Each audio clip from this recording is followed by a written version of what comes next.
going. The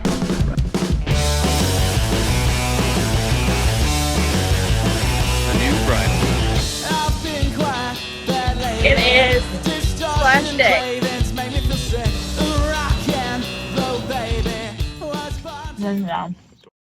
Hey there, I'm Kelsey, that's Tim, and this is the story of our adventure. Life is fleeting, and we want to squeeze every bit out of it. We are wandering the world, so home is a bit of a moving target for us. We love finding the random, the remote, and sharing it all with you. So subscribe to get lost with us and hopefully find some inspiration to go after your own dreams.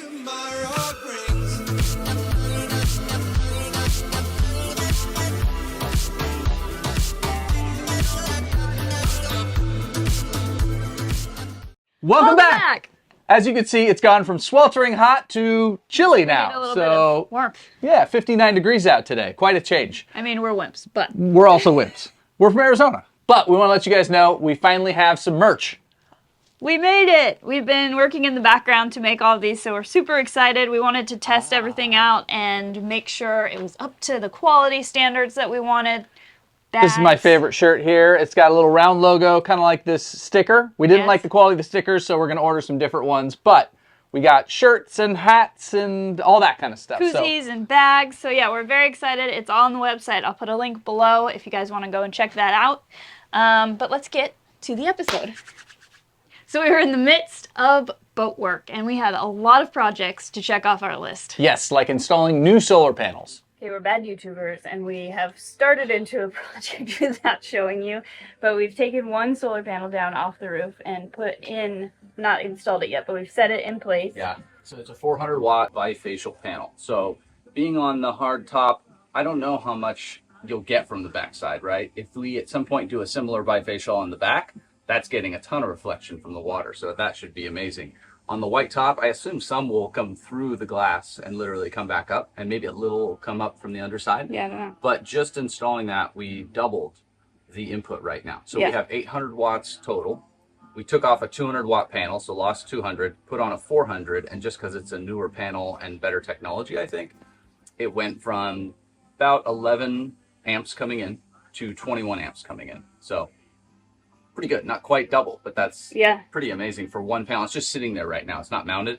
So we need to finish installing this one and then we'll worry about the other one. Sorry, we're so tired from all the travel, and like, you know, we went straight from working as hard as we could to make money out in the forests and La La Land. Yeah, La La Land. La La Land. And then so much travel and canceled flights and all that. And the moment we got here, they're like, oh no, the sander is booked up all next week. But if you want it right now, you can have it. And then it was like, drop what you're doing and start sanding, you know? So we finished all of our sanding, returned it, and now it's solar panel time. We are hot and sweaty. The cool weather that was here when we showed up, I think, is fading quickly. Yeah, the humidity has gone up. Yeah, it's getting back to normal East Coast summer. Yep. So we will show you guys what we're up to so far. The new 400 watt panel is a little bit bigger, but with like the leaps in technology, it's not double the size of the old one. So that's nice. It's like you go up 30% from a 200 watt panel, an old 200 watt panel, and you have 400 now. So that's a great improvement. And we only lose a tiny bit of area up there. Yeah, I'll show you. I'll go up there and just show you what it looks like. Time to rivet. Yeah. So that's the old panel. This is what the new panel, you can see it's a bit bigger, but we still have room to walk around everywhere. So for now, that'll be good. Coast Guard is making noise.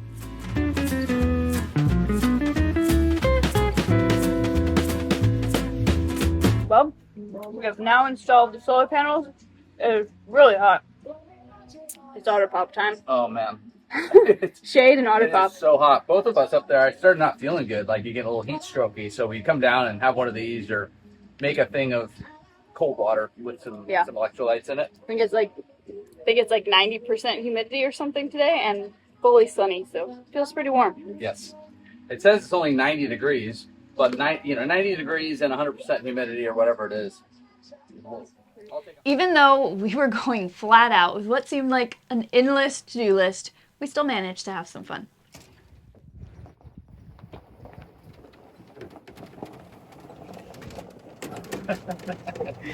Successful day of work. Oh, yeah. Now it's time for a drink. That's going to be a very well-earned drink. Blah, blah, blah, blah, blah, blah. Yeah, That's how my brain. body no work. Dehydration. Just chugged so much water. Time to go into town.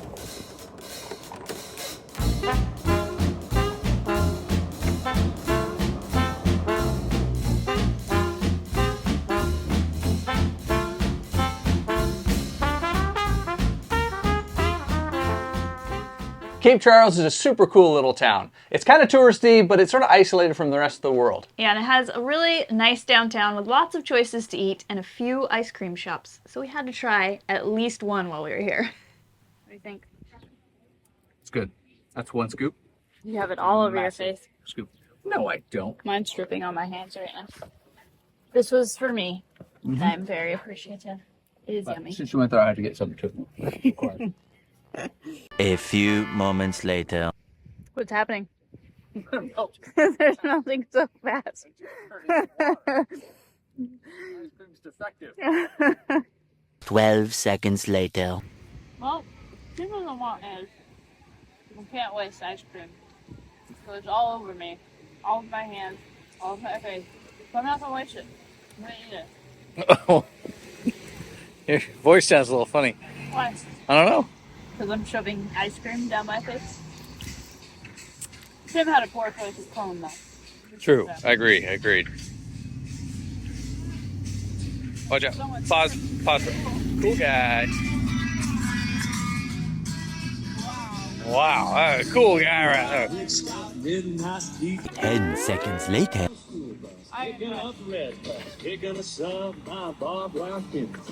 A few minutes later. What's happening?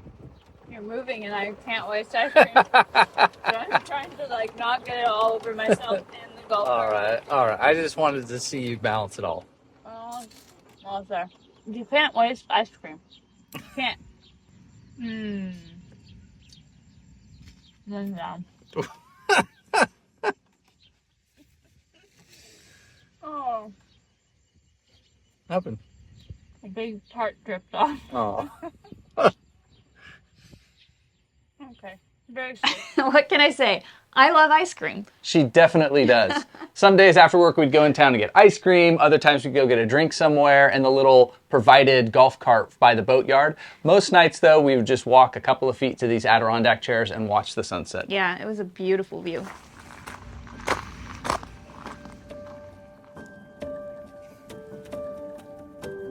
Not bad. Can't wait to have our first night on the boat. Yes. Well, we're on the boat, but On the water, on the boat. we're on an RV right now. I can't wait to be on it when it's a boat again.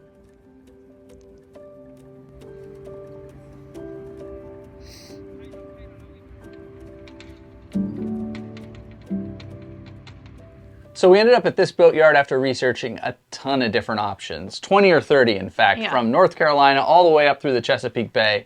And the reason we ended up at Cape Charles is because they allow DIY work, you can stay on your boat, and the price was about a third of the boatyards down in Florida. All were essential for us. But it was also a really nice place to be, and the town was really cute. They provided a little golf cart so that you could go and run little local errands. And the bathrooms were actually clean, Yeah, the bathrooms are really clean. So which is wild in a boatyard. it worked out really well, and we were really happy with it. So we'll leave a link to their website below if you need a good Yeah, boat. we're not affiliated with them in any way, No. but we thought we'd mention with how hard it is to find a good boatyard, we definitely would come back to this one. Yep. So back to projects. First up was radar, which had stopped working on our very first test sail. Yeah, which is kind of a scary one because a whole new radar system is really expensive. But Really thanks to the internet, I found that it most likely was just the drive belt that actually spins the radar. Yeah, so Tim got to go up Goose's mast for the very first time. His life was in my hands. We're going. Right. Okay, stop.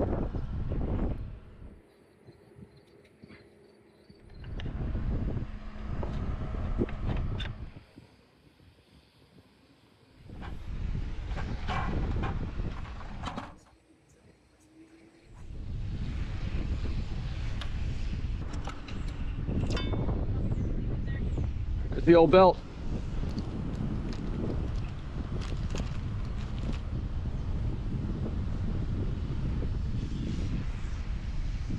Close.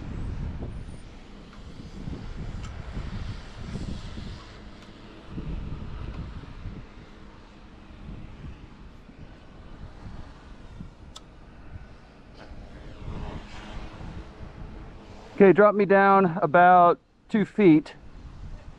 I just don't want to face full of radar. Now go ahead, turn on instruments, etc., and turn on radar. Yes, it's alive. We have radar. Oh, that's so satisfying.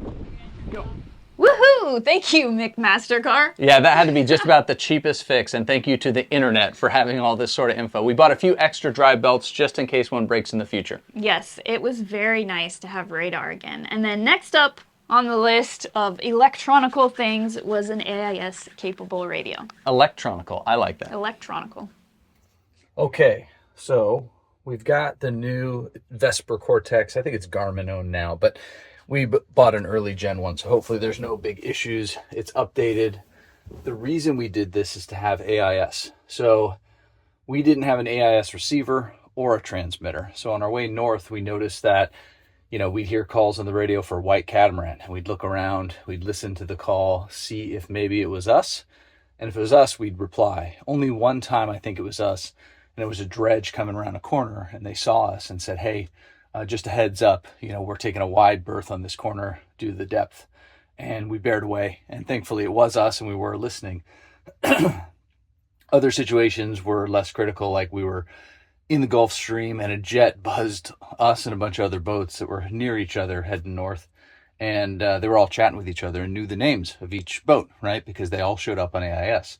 For us, we were at a visual range, and I was looking at my phone at Marine Traffic, an app that looks at AIS. So I could see them and go, oh, that's the boat 10 miles north of us, and they're talking to the other boat, you know, 5 miles to the west of them or whatever. And, you know, no one knew we were there except maybe on their radar, or if they could have visual line of sight with us. So with AIS, they'll be now able to see us on their chart plotter, and I'll be able to see them, and we'll know the name of each other's boat. So in a safety sense, calling and asking for help, I really like AIS. In another sense of just people seeing you there, like if we're in, let's say, a channel and there's a bit of land and you're curving around, I'll be able to see any large boats that have AIS around that corner on my chart plotter, and they'll be able to see me going, you know what, not white catamaran, but SV Goose. We're coming around the corner. You can't see us yet, but you know, we need you to do this or that. So I just love that it will identify us to other boats and identify other boats to us. So ours transmits and receives. The cheaper option, of course, is just to have the receiver. So on your chart plotter display, you'll see any boats with AIS. It's becoming so common now that I think most boats that were offshore, you know, 100 miles or whatever in the Gulf Stream had AIS. If you're in a harbor, okay, a lot of the boats won't. They're fishing boats. They're people heading out for the day. They tend not to purchase this because it's expensive. But we've noticed most of the people doing longer range cruising do have it, so we're happy to. So I'll show you our little install here. This is the Cortex itself, just letting you know it's got satellites, it's on Wi-Fi, and so this system talks to the handset, which is up here. And this handset, we have a mount here on the inside, and then another one just on the other side of this wall when we're cruising. And the handset will show you all the AIS info, but it also puts it to the chart plotter right here. So kind of a cool setup. One other thing I like too is it actually has a splitter within it. And so our old radio, which is okay condition, I mean, it works. It's a little rough around the edges. That'll be our backup radio. So if for any reason the Cortex handset had an issue, we have our old school radio that I'm just going to mount in here behind our cabinet, and that way we can just pull this piece of wood off and have access to a backup radio that'll run through our same VHF. With AIS and the radar working, we were feeling much more prepared. A lot better to be offshore with those two things working. Absolutely. And next on the list was permanently installing our Starlink. Yeah, we'd sort of had it mobile at this point, and so every time it rained, there was a wire going through a window somewhere, and we'd have to pull it in. And then in rough waves, you were wondering if it was going to survive. So it was time to finally permanently install it and make sure it was waterproof. Current state of things. That up there, a little black round thing right over there, is the compass. And then this is this little compartment. I'm going to remove the little walls and everything, but this is the state of the boat. That we've got outside painting because it needed it. Here is the state of the boat. And we've got this false floor up because you can see some wires and some hoses run through there. So that can get us access to put the Starlink outside, run just the antenna cable all the way over to the router. This is Kelsey's editing station, just filled with stuff and towels and all the stuff that was in there. Outside's not a lot better. We got an outboard. We got all kinds of stuff, paints, solvents. It is a mess. We only have a few days to get this all back together, so should be an exciting time before we get back in the water in a few days. So right now, focused on getting that Starlink antenna mounted. Can maybe get away with there, but somewhere right in there. Okay. Sound good? Yeah. Cutting holes in your boat. Always fun. Hey, after cutting off the roof of our whole truck, nothing seems quite as scary, you know? Sure, it's not right there.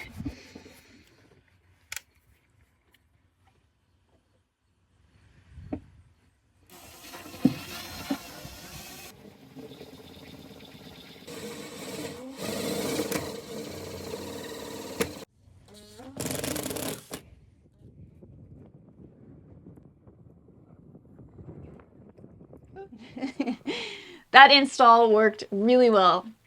In Sikaflex we trust. In fact, the pop top to that truck that you saw us cutting the roof off of was held on just with Sikaflex. Yes. Through all different continents and still to this day. Yep, so we trust it quite a bit. So we were bad YouTubers. We did a lot of other projects we didn't capture on camera. The cameras kept overheating and we were just going so fast. And we're dripping sweat onto our cameras. But anything you'd want to do to a boat while it's out of the water. We serviced the sail drives by replacing the oil and all of the seals. We took the sail drives down to bare metal and painted them with a high zinc content paint. Yeah, and a huge thank you to Total Boat. We used a ton of their products in all of the projects that we were doing. They're super helpful and knowledgeable, so we are huge fans of Total Boat. Absolutely. We did a lot of polishing, waxing, etc. This entire boat we have touched now at this point. Every inch. Not to mention, Kelsey got rid of all the many rust stains up on the top decks from our old rigging when this boat was sitting for a while. We finally have white topsides again. Yes. Yeah, that's awesome. So like Tim said, we did a ton of scrubbing. Making myself really nice and dirty. Engine bay looks so clean though. This half of it does. That half is still in progress. Okay, so there's the cleaned area down there. Sort of clean. And this area was super dirty because when we spun that belt that we, our fault, we didn't tighten enough, it created all this dust everywhere. So every time I jumped in to do anything on the engine, I immediately would come out and just track dirt everywhere. So I'm in here and I cannot come out until I'm done because I am so dirty. So, many rags worth. Yes. Nice work. Not being precious with paper towels. No. We added a boot stripe. Yes, and brand new bridle that Kelsey made. And spoiler alert, it has been holding us through several 35-knot squalls. I did a good job.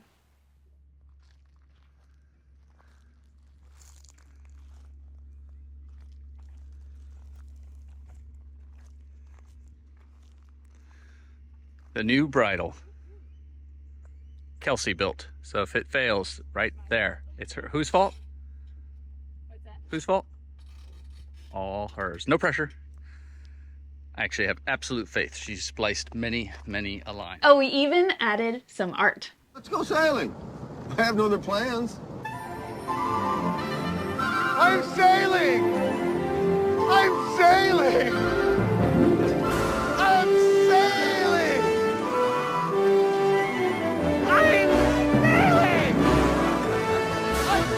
Goose was finally looking ship-shape, at least on the outside. Yeah, he was still a little bit of a mess on the inside. Yeah, but before we knew it, it was time for him to go in a sling and get back in the water. Our time in the boatyard had felt both like forever and a flash in the pan. Yeah, it was crazy.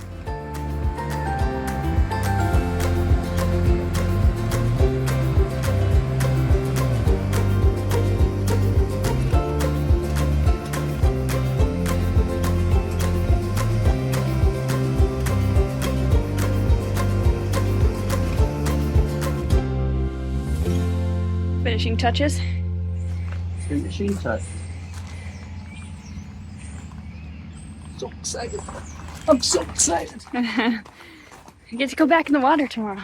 So we are on the final step the boat is in the sling so that we can get to the spots that were blocked, so we can paint everything, and it gets good, nice dry overnight. We go in the water in the morning, and we're both exhausted and so excited to be back in the water. Our bodies are just wrecked from all the work, non-stop scrubbing and waxing and all. Yeah, we're just tired. How do you feel? What's that? How do you feel? I feel great. Feel good. Feel great. Feel wonderful. I feel great. I feel wonderful. Baby steps to the water is what we're doing. Baby steps to the water. Baby steps through the office. Baby steps out the door. We did our last few projects while Goose was hanging in the sling, and then we decided to enjoy our final night on the hard. Yeah, it's easy to forget to slow down and enjoy where you're at, especially when you're in the midst of what seems like chaos, just going. So it was nice to slow down and enjoy the view one last time. Absolutely. So we are enjoying our final sunset here in the boatyard. The boat is in the sling and we go in the water tomorrow, which is pretty exciting. We have done everything we wanted to do and more, and so it seems fitting that we are exhausted, but we're enjoying our nice view one last time and pretty excited to be in the water tomorrow night. So we have our dirt sunrise, salty sunrise, salty sunrise koozies, and a nice sunset.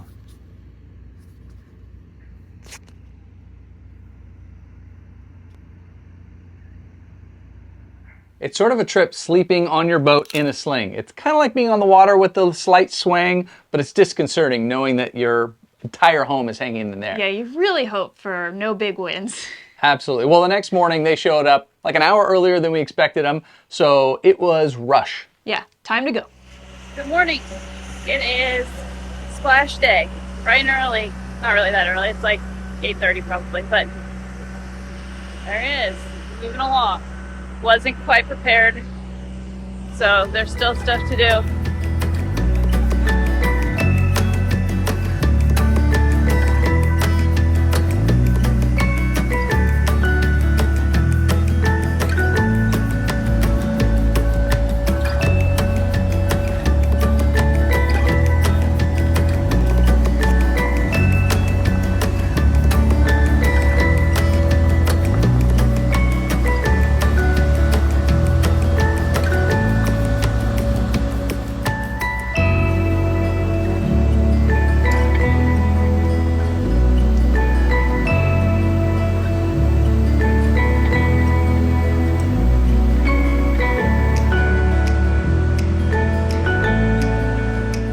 Ready or not, we were back in the water. Yes, we were a boat again.